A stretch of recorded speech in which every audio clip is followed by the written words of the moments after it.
Здравствуйте, уважаемые коллеги! Меня зовут Елена Михайловна Волкова. Я учитель русского языка и литературы муниципального автономного общеобразовательного учреждения женской гимназии. Сегодня мы поговорим о том, как организовать дистанционное обучение с помощью интернет-платформы Google Classroom. С помощью нее учитель может организовать онлайн и дистанционную работу с несколькими курсами, давать задания учащимся, в том числе и индивидуальные, проверять и оценивать работу учеников. В чем преимущество Google Classroom? Во-первых, интернет-площадка является бесплатной. Во-вторых, эта площадка позволяет не привязываться к определенному контенту, то есть здесь нет ограничений, как на других платформах, где взаимодействовать с учащимися вы можете исключительно в рамках одного выбранного ресурса. В-третьих, это довольно простой способ наладить коммуникацию с учащимися. В-четвертых, этот курс интегрирован с часто используемыми приложениями Google Документ, почта, облачный диск, календарь и так далее. В-пятых, ученики получают возможность работы на любом устройстве, компьютере, телефоне и так далее. А сейчас подробно разберем, как организовать работу. Шаг первый. Регистрация аккаунта Google. Доступна данная платформа для владельцев личного аккаунта Google, поэтому вам и вашим ученикам необходимо сначала создать аккаунт.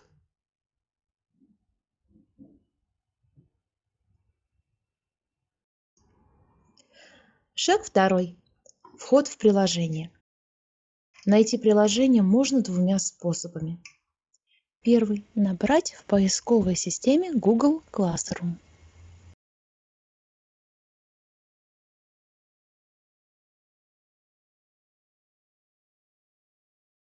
Второй способ. В правом верхнем углу нажать на значок приложения Google. В меню с различными сервисами найти значок «Класс».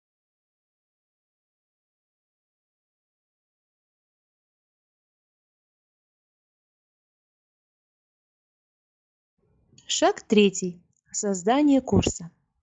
Наводим курсор на знак плюс. Выбираем «Создать курс». В открывшемся окне ставим галочку и нажимаем кнопку «Продолжить». Далее указываем название курса.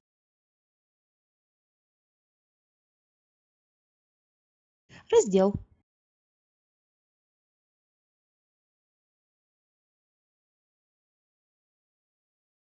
Предмет.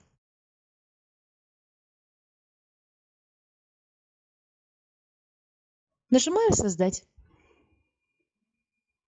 Название, описание раздела, аудиторию и тему курса можно в любое время изменить. Из обязательных полей только название курса. Остальные опции помогут систематизировать процесс обучения.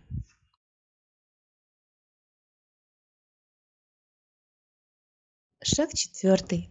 Знакомство с виртуальным классом. Итак, мы попадаем в виртуальный класс. В верхней части страницы размещены 4 вкладки. В ленте вам будут видны все обновления. В ней также публикуются вопросы и темы для обсуждения. Доступ к ленте настраивается вручную. Нерадивым, любящим отвлекать других учеников, можно, например, отключить функцию комментирования. Во вкладке «Задания» мы можем создавать вопросы, тесты, материалы и так далее. При необходимости на каждом этапе добавляются комментарии. Например, когда задание нужно вернуть, попросив ученика дополнить или исправить что-то. Во вкладке «Пользователи» размещена информация об одноклассниках и преподавателях. Вы увидите свою фамилию в разделе «Преподаватели». Вы можете создавать курсы, к которым будут присоединяться учащиеся. Также вы сможете оценить работы ребят. В разделе «Учащиеся» вам будет доступен список учеников. Пригласить их можно двумя способами. Первый. Ввести имя или адрес электронной почты аккаунта Google. И второй способ. Сообщить учащимся код. Для этого копируем код курса и рассылаем своим ученикам. Дети заходят либо на сайт Classroom, либо устанавливают на свой телефон приложение, нажимают значок плюс, выбирают кнопку «Присоединиться» и вводят код курса.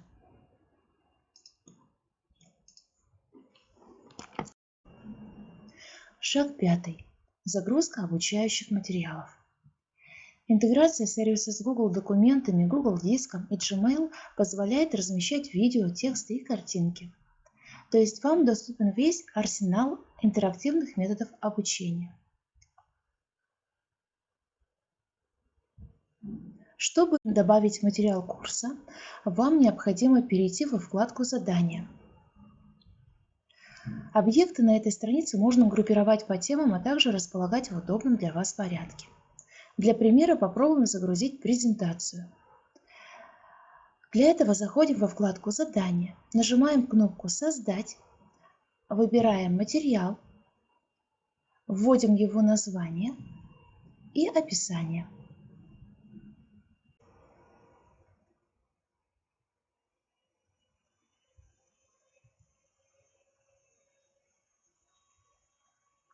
Кликаем на кнопку «Добавить», выбираем «Файл»,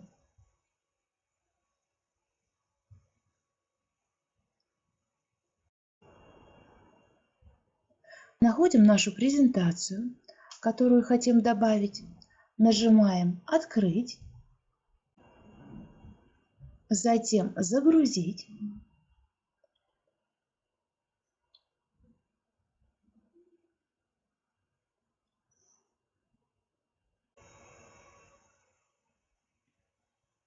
Далее «Опубликовать».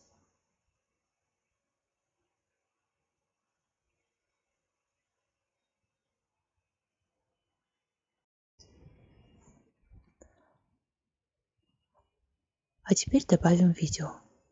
Для этого открываем нужный нам курс, переходим во вкладку «Задание», нажимаем кнопку «Создать» и выбираем материал. Указываем название.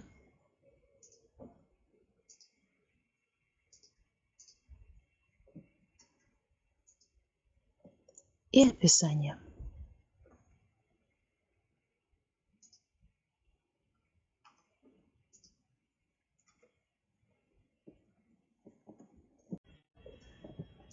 Нажимаем «Добавить» и выбираем, откуда будет производиться загрузка видео. Я выбрала YouTube. В открывшемся окне нам предлагается два способа загрузки. Первый – поиск видео по названию.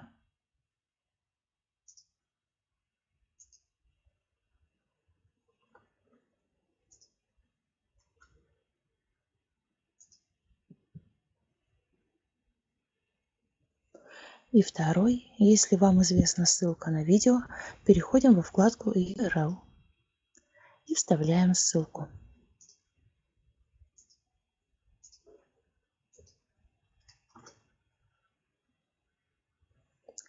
Нажимаем кнопку «Добавить» и «Опубликовать».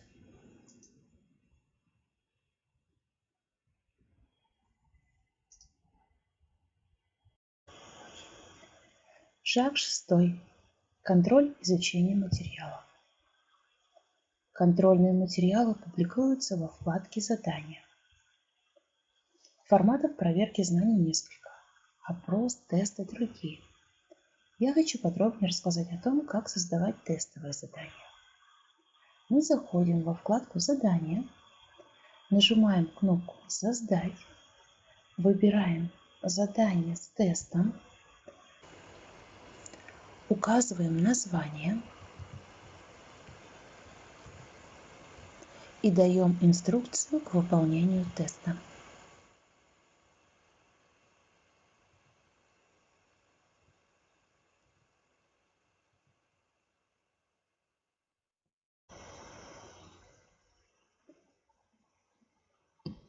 По умолчанию все работы оцениваются по 100-бальной шкале, а сроки выполнения остаются открытыми.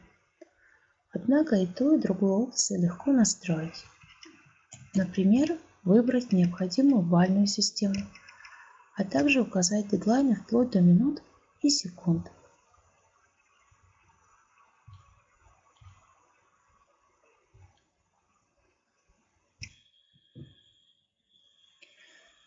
Ученику может быть дано индивидуальное задание.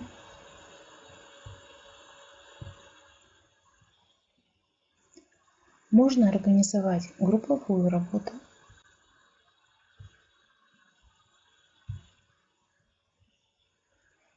И работу всего класса.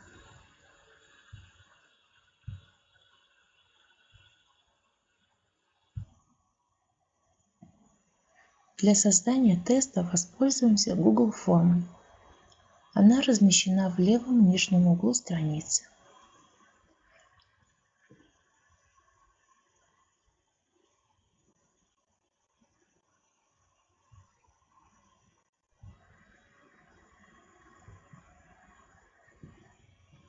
В первой строке указываем название и при необходимости даем описание теста.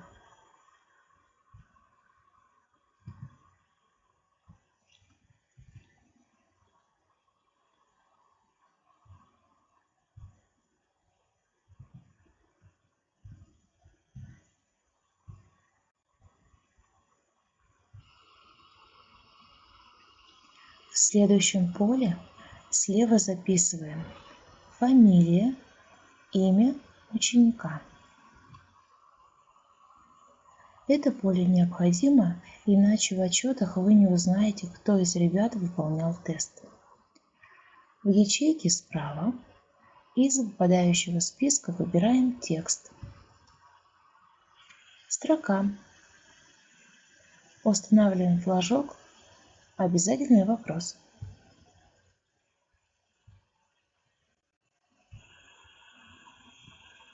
Далее справа вы увидите значок «плюс», на который необходимо нажать.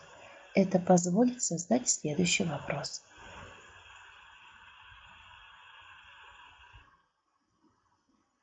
В левом поле записываем текст вопроса. В правом выбираем в зависимости от задания тип ответа.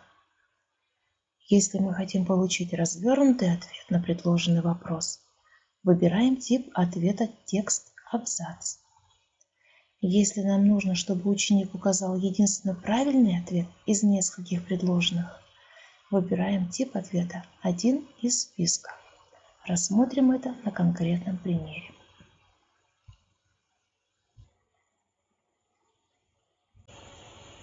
Введем текст вопроса. Варианты ответов.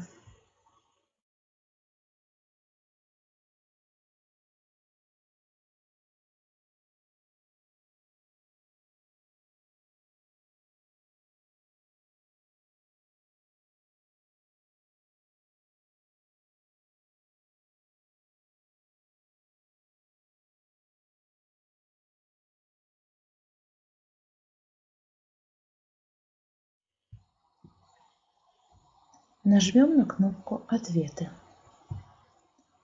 Укажем количество баллов. Выберем правильный ответ.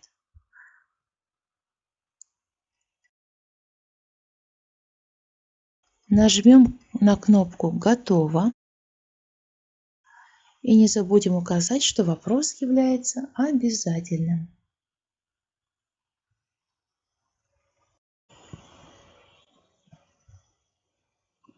Если мы хотим, чтобы ученик указал несколько правильных ответов, мы выбираем тип ответа «Несколько из списка», вводим варианты ответов.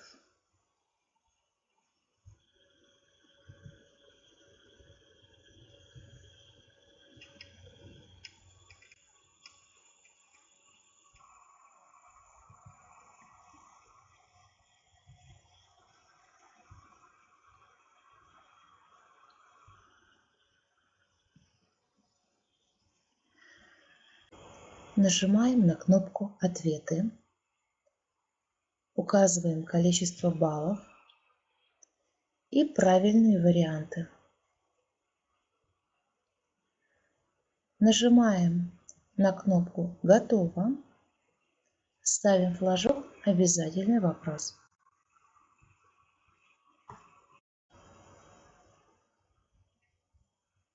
Если вы даете задание, выполнение которого связано с установлением соответствия между несколькими элементами, вам необходимо выбрать тип ответа «Сетка. Множественный выбор».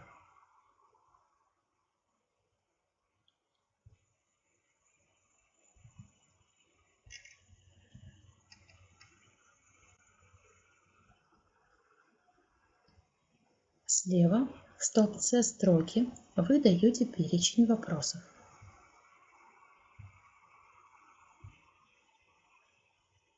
А справа в разделе «Столбцы» указываете варианты ответов.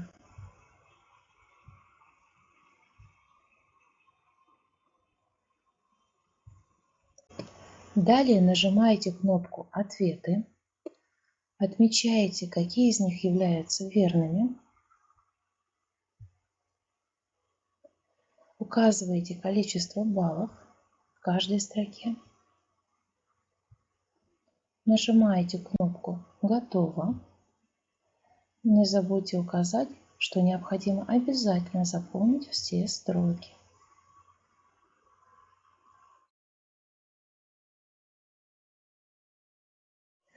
На правой панели размещен знак «Импортировать вопрос»,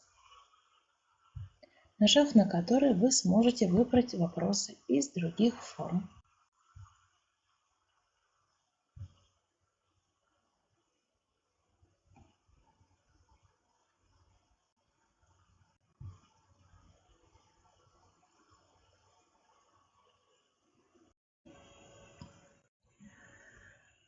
Также вы можете добавить сюда изображение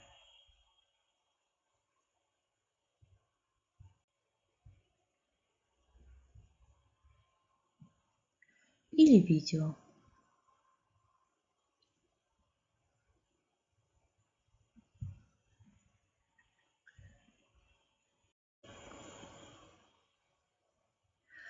Чтобы получить отчет о выполнении тестового задания, в правом верхнем углу в разделе «Ответы»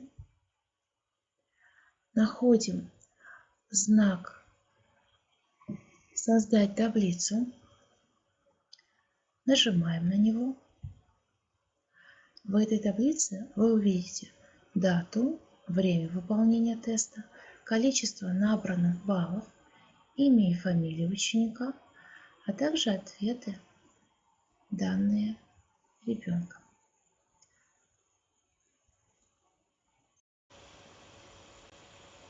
В разделе «Сводка» вам будет доступна статистика по каждому вопросу.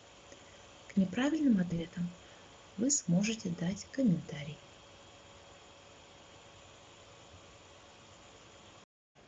Уважаемые коллеги, благодарю вас за внимание. Надеюсь, это видео будет для вас полезным.